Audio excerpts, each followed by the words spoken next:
Hello friends, welcome to the ATC Double Cut. In today's episode, I am going to talk about a particular blog post that is describing a very interesting playability measurement. And the title of that is one additional chatter or snaking event in every third ball roll. Now, I'm going to get to what exactly that means and explain it over the next few minutes. But I'm going to loop around a little bit and talk about playability measurements in general, and also talk about playability measurements in reference to something somebody asked me about soil organic matter and how much organic matter in the soil is too high. And this is something where I think we really have to link the playability measurements to a lot of the other measurements that we make about the environmental conditions, like the soil water content or the temperature or the maybe the soil potassium level or the total organic material in the top 2 centimeters of the root zone or the soil organic matter on a regular soil nutrient analysis type of test. When measuring these type of things, the result can't really be interpreted. It can't be interpreted completely and in isolation in a proper manner.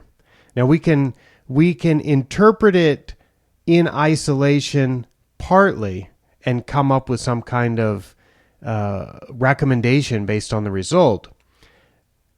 But when it's in isolation, when the measurement stands alone and it is not coupled or paired or taken together with how the turf grass is actually performing, so that's a performance measurement, how the turf grass is.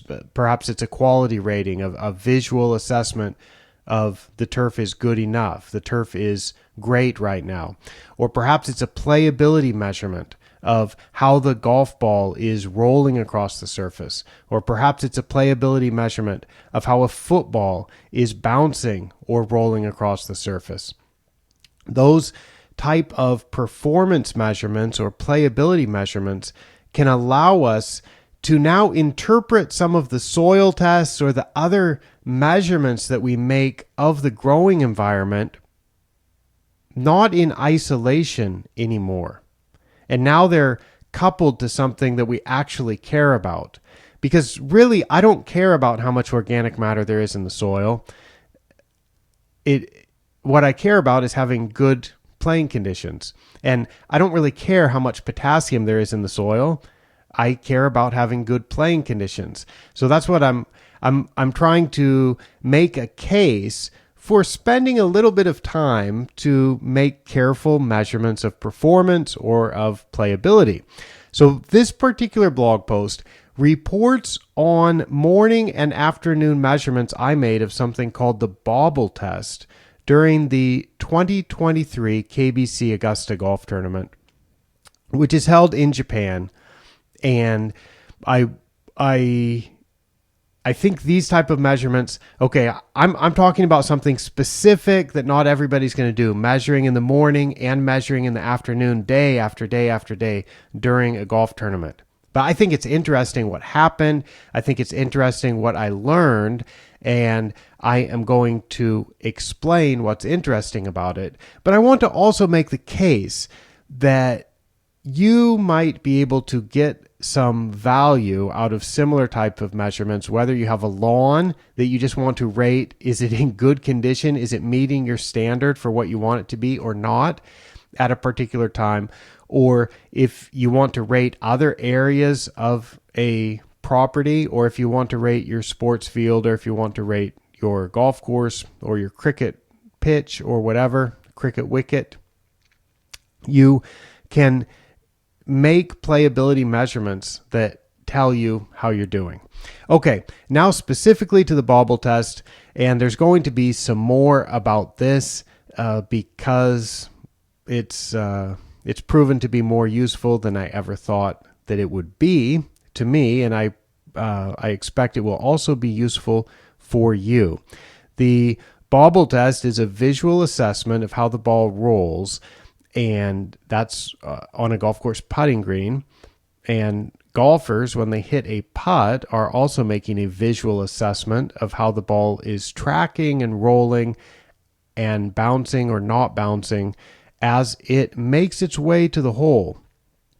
And people will say, well, this is a subjective test, but the fact of the matter is the golfer's assessment of the quality of the roll is also a subjective test, and we're making the same test. It's the same thing that the golfers are looking at.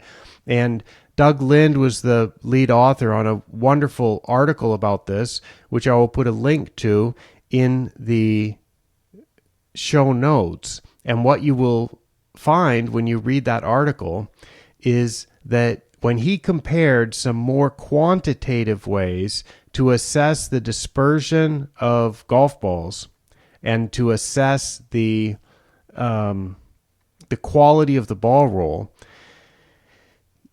the research project that he did concluded that the most sensitive and accurate way to do it is with the Bobble test. And after me being involved with various ways of measuring this, now I will say I have not used the GS3 ball from the USGA yet, and that will also make a quantitative measure of this. But the Bobble test can be done anywhere in the world. It doesn't take much time at all, and it is kind of fun to do, and it is really fast and easy, and you don't need special hardware to do it. You just need a Stimpmeter and you need golf balls. So I'm kind of partial to the Bobble test, but there's various ways that you can do it. The Bobble test is my favorite way to do this at the moment to assess the quality of the ball roll. I started doing this at the KBC Augusta Golf Tournament not until 2022. So the 2023 tournament was the second year that I've done it here. And I wanted to look at how the quality of the ball roll differed from the morning measurement to the afternoon measurement. The morning measurement I make after the greens are mown and rolled. During the tournament week this year, the greens got a double cut every morning and then a roll with a lightweight roller, a Toro brand lightweight roller. I made a measurement of green speed and the Bobble test after that work had been completed prior to the first golfers playing. Then the afternoon measurement was made before any afternoon work was done. This year, the greens got a triplex mow in the afternoon and I believe another roll. And so I went after the final group, made another measurement, but I made sure to get to that green before any work was done in the afternoon. So I have morning measurements and I have afternoon measurements. So then let's see a little bit about the Bobble test. I've talked about this before, but with the Bobble test, you roll the ball down the Stimpmeter ramp, you watch how the ball goes, and the first thing that you're looking for, or I find it easiest to conduct the test in this way. The first thing that I'm looking for is, does the ball leave the ground? Can I visibly see the ball bounce and leave the ground? That's called a bobble in the terminology of the Bobble test. And hopefully we won't ever see the ball leave the ground. But if it hits a pitch mark or hits a spike mark or hits a pebble or a large grain of sand, it may actually leave the ground. So if you visibly see that, the highest score that it could possibly get would be a 6, because there are certain criteria that you need to meet to reach a certain score. So a perfect roll would be a 10, and a ball that bounces around constantly and comes to an abrupt stop would be a 1. And that would kind of be like rolling it down some bumpy concrete sidewalk or something, and that would not be a very good putting surface. Now, the next thing that I look for is where the ball seems to be making some vertical deviations, some up and down movement, some bouncing, but it's still connected to the ground. Those bounces don't let me see air under the golf ball. And I don't see that the ball has left the ground. That is called chatter. So first I'm looking for bobble, and that's a simple yes or no. And if it's a yes, I count them, but it's rare on greens that are prepared for a tournament, at least at the type of tournaments that I've been involved with. It's rare that we'd have multiple bobbles on a roll. So it's kind of like 6 is the floor of what the score could be. And if there were multiple bobbles, I might be looking at a 5 or a 4, but I just don't measure those type of conditions during tournaments very often. So then we start looking, after we identify yes or no on the bobble and the counts of the bobbles, which is usually going to be 0. Then I start looking for chatter, and now I'm counting how many chatter events were there. Did the ball chatter all the way through the roll, or did it chatter just for a little section here, or did it chatter for multiple sections of the roll? And then after chatter, I'm looking for snaking. Snaking is when the ball moves to the left or to the right in a unexpected way. Not because that's the way the green is breaking. Not because that's the way the grain on the green is moving the ball. But it's sort of like if it would hit a footprint and move to the left or right, or hit some unusual grain that's not part of a larger pattern of grain on the green that you can see, but it's suddenly moving along and it deviates left or right. Or if it hits a pitch mark, an old pitch mark, or a improperly repaired pitch mark, the ball, or it could hit a grain of sand, and instead of bouncing up, it could deviate to the left or the right. So that is called snaking.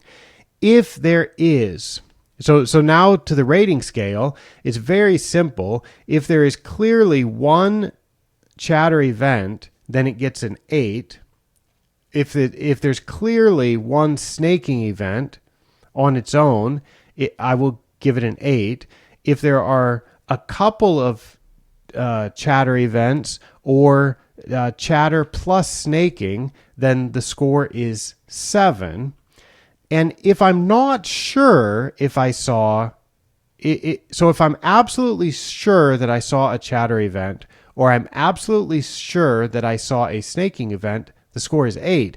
If I'm unsure, if it's basically looks like it was a perfect roll, but I can't be quite sure, I think maybe I saw a chatter, or maybe I saw a little bit of snaking.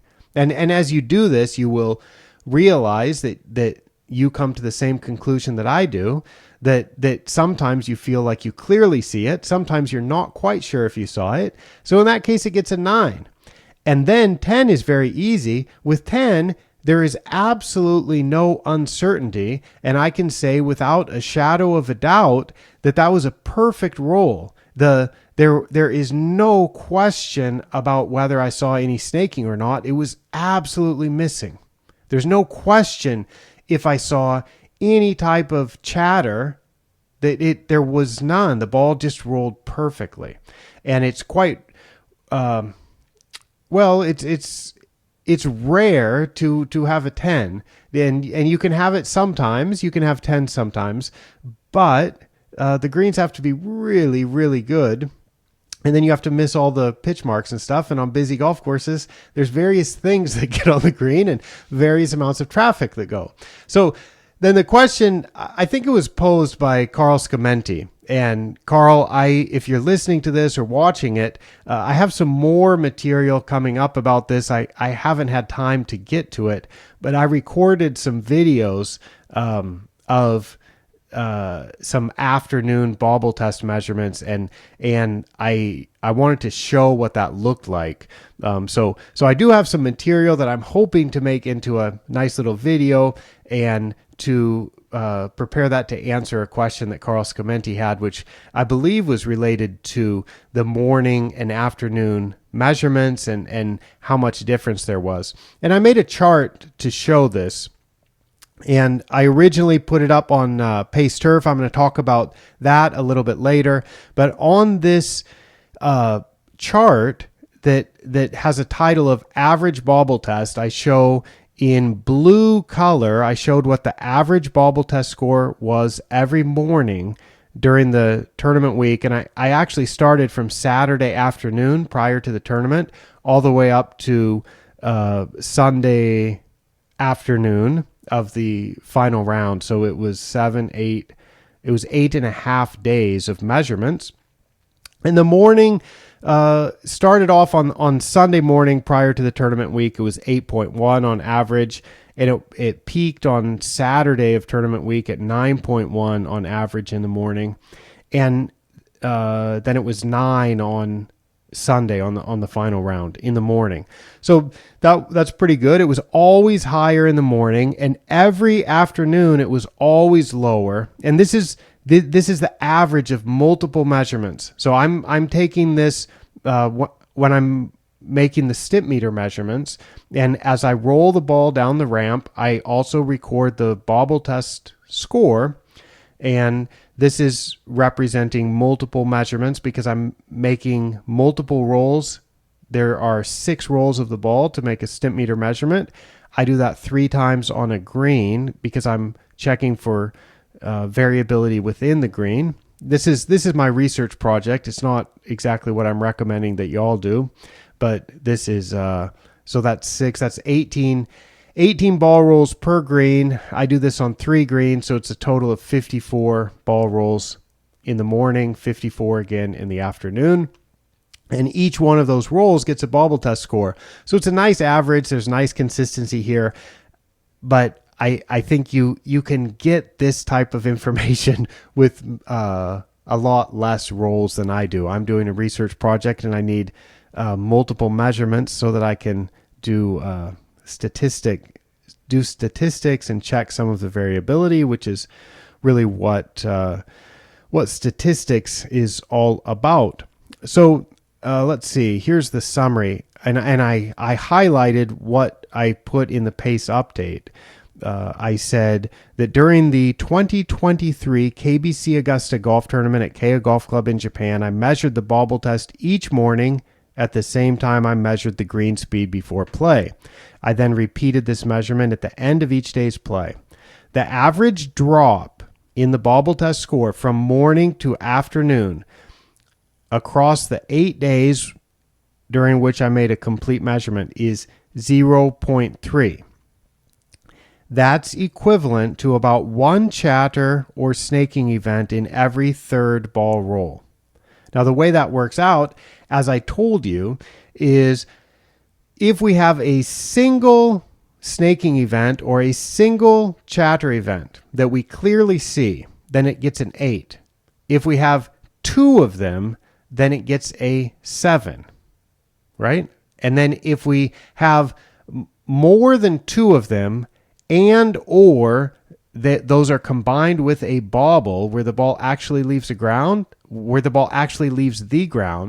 then the score that I give will be 6 or below. So to go from an 8 to a 7 means we go from 1 chatter or snaking event to 2 chatter or snaking events.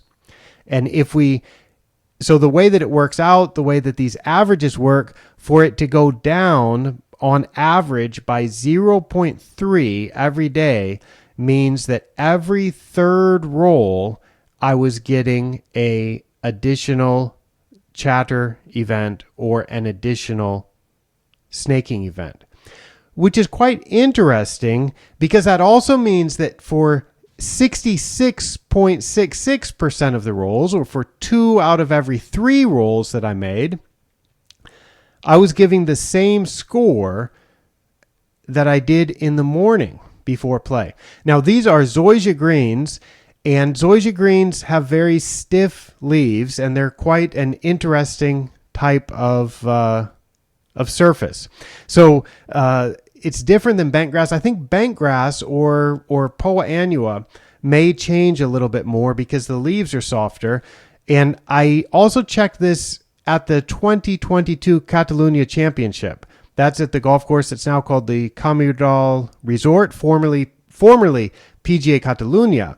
And there, the morning to afternoon drop was about 0.8. So in that case, that was about one more chatter event for every roll or one more snaking event for every roll. So I think on bent grass greens, the drop from morning to afternoon may be a little bit higher. Now, this is something that I wish I'd been doing for a longer time. I really started doing this in 2019, so I'm just about 4 years into making regular measurements of this.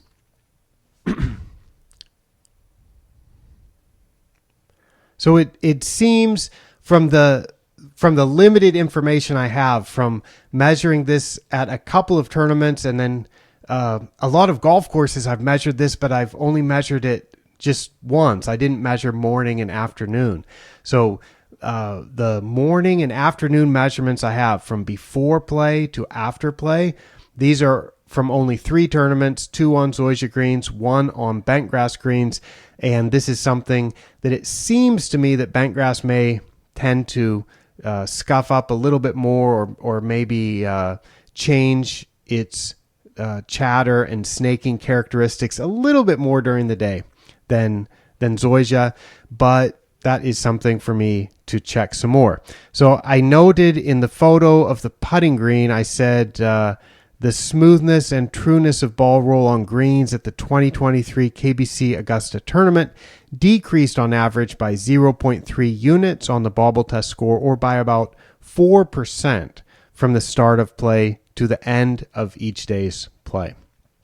And I noted in this post that this is something that I originally posted at Pace Turf.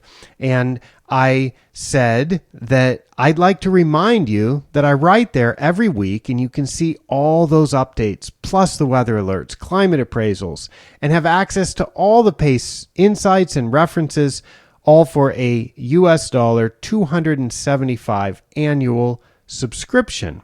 And that reminds me, now is time for an ad read from today's sponsor. Are you a turf enthusiast looking for the latest tips and insights? I'm gonna go to full screen. I'm gonna start over on the ad read, folks. I'm for the video portion of this, I'm gonna show full screen, looking into the camera, and with my eyes darting sometimes to what I'm reading. All right, here we go. Are you a turf enthusiast looking for the latest tips and insights to perfect your turf? Look no further. Introducing the Pace Turf Information Service, your go-to source for cutting-edge turf management strategies. Join our community of turf professionals and enthusiasts and gain access to expert advice, research, and data-driven solutions. Whether you're maintaining a golf course, sports field, or your own backyard oasis, we've got you covered.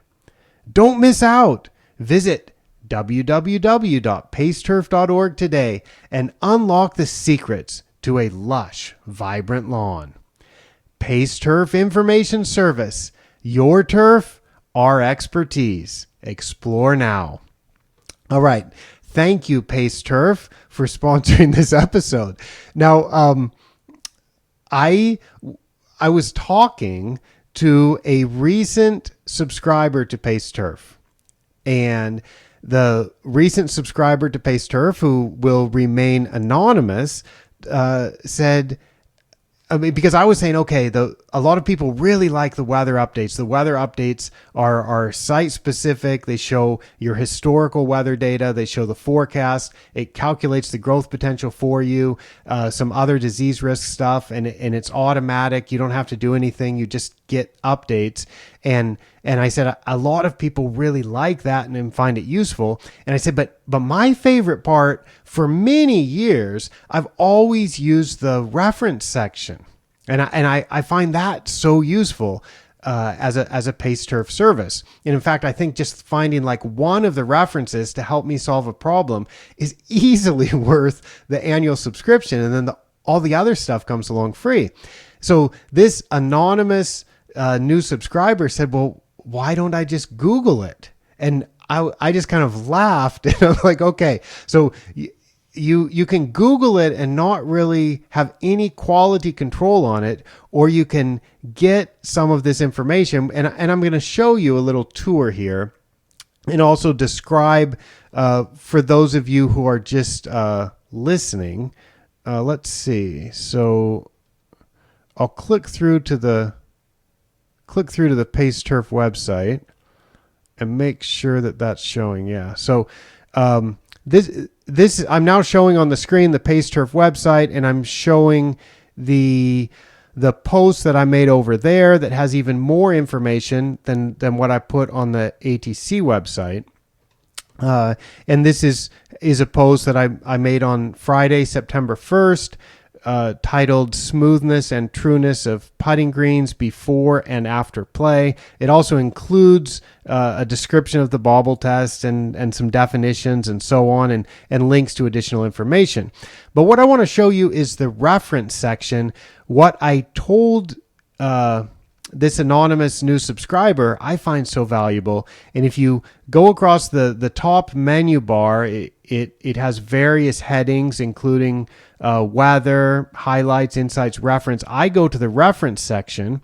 And if you go to the reference section, you can find all this text of headings of things like, if you look at soils, it's got a heading for aeration, another one for black layer management, another one for fertilizer calculations, another one for gypsum, another one for conventional soil test interpretation guidelines, another one for MLSN, another one for phosphorus specifically.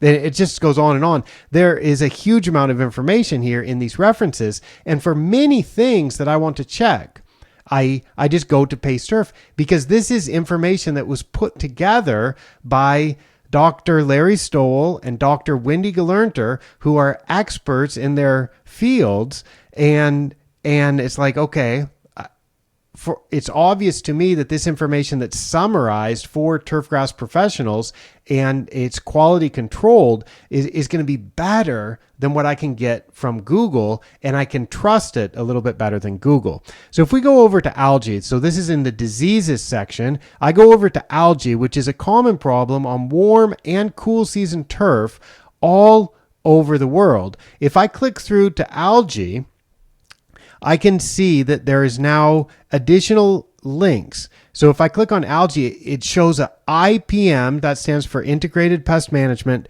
IPM reference on algae. And then it says some description of what we'll find. Useful knowledge includes predictive models. Who knew there was a predictive model for algae? That might be useful.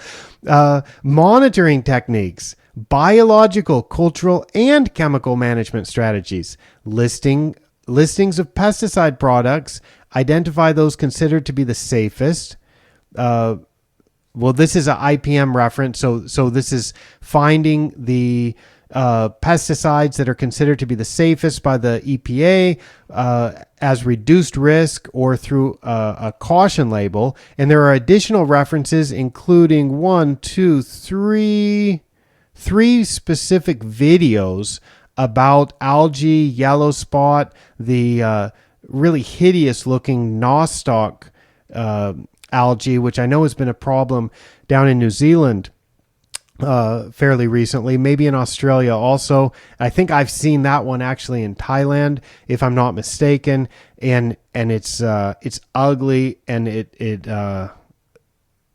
I'm having bad visualizations thinking of my poor turf that has been grown over by the nostoc bacteria, algae.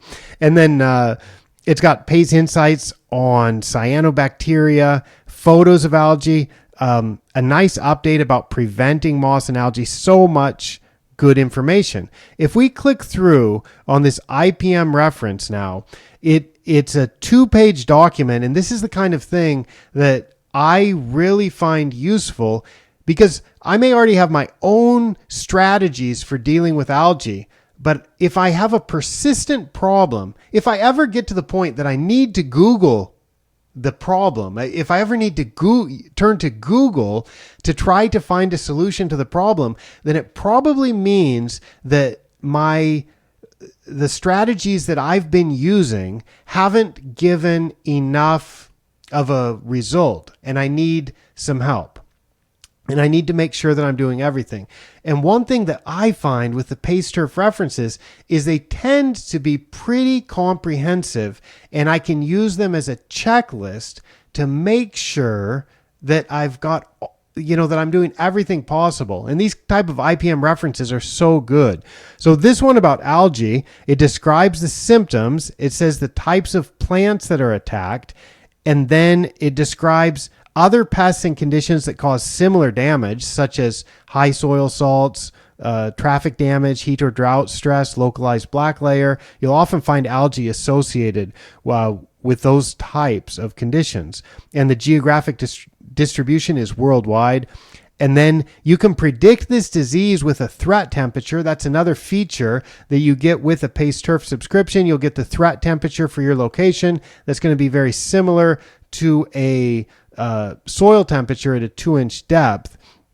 And the disease risks at the paste turf website are tied in to the threat temperature at your location. So you get all of this with a subscription. And the threat temperature, this predictive model is saying spring and summer, once average air temperature exceeds 60 degrees Fahrenheit or 16 degrees Celsius for 5 consecutive days.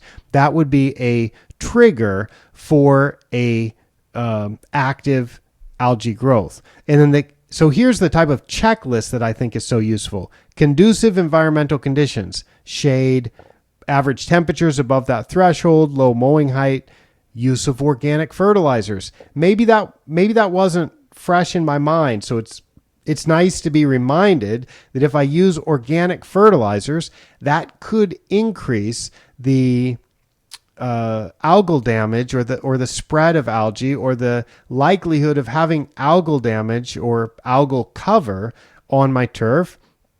Compaction, traffic, poor drainage. And it goes through monitoring techniques, thresholds to look at, and finally half a page on management strategies, which includes specific fertilizer recommendations, mowing recommendations, soil salinity management, top dressing recommendations, products not to use, products to use, pesticides to use, and so on. And that is only one.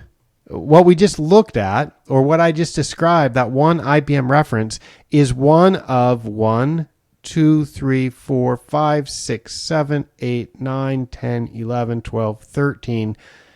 There are 13 links here in the algae section to either information that was developed by paste turf and summarized by paste turf to provide recommendations to turfgrass professionals, or it is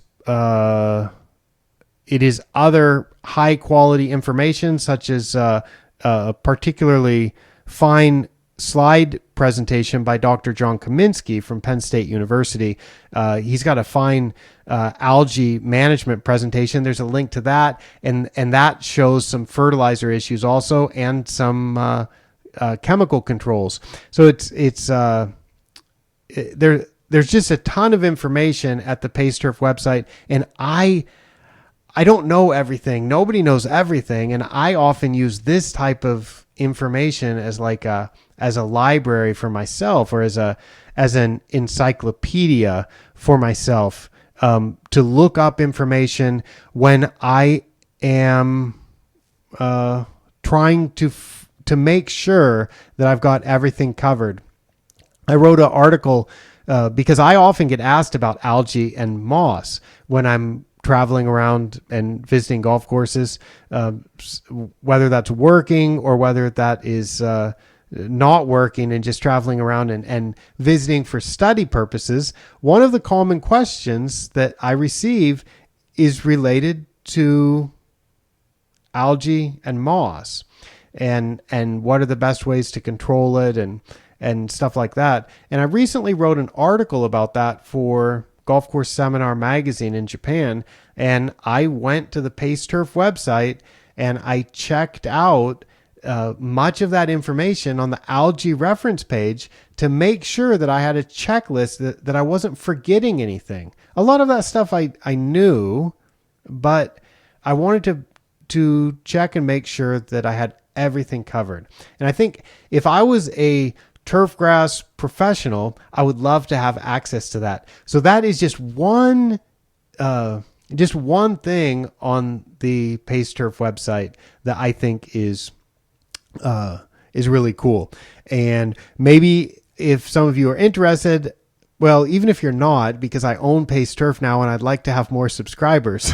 So I'm going to show some of the things that I think are so cool about it and why I think it's well worth it to have a subscription to Pace Turf. So you can, as that advertisement says, join a community of like-minded turfgrass professionals and aficionados from around the world to have access to that expert advice, to weather updates, to a site-specific climate appraisal, all of that stuff. And for me, one of my favorites is the reference library there.